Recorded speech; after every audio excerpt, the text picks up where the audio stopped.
Hey guys, today I'm going to show you how to change the battery on this 2011 Dodge Journey. If this video is helpful, can you smash that thumbs up button and leave a comment down below for the algorithm? Really helps out a lot. First off, your battery is located right down in there.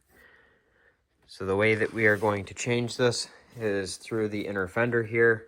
Break loose your lug nuts, jack up your vehicle, take off your wheel.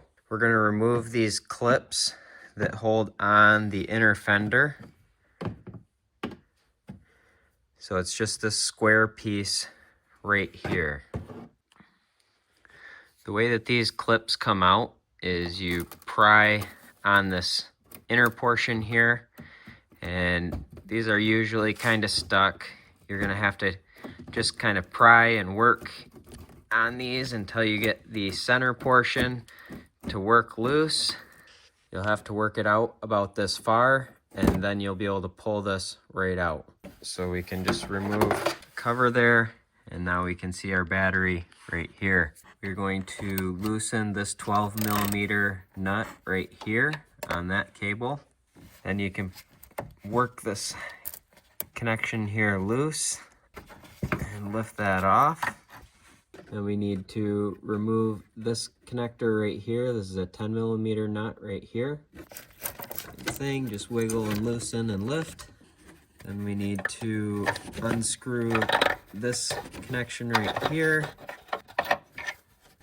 Then we can lift this bar here, take this plastic piece out. This rod comes out, just kind of set it over to the side like that and pull it out.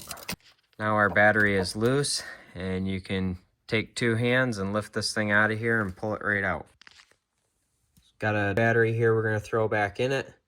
I will have a new battery linked down below where you can get one online. Now we're just going to start hooking this battery up the way we took it out.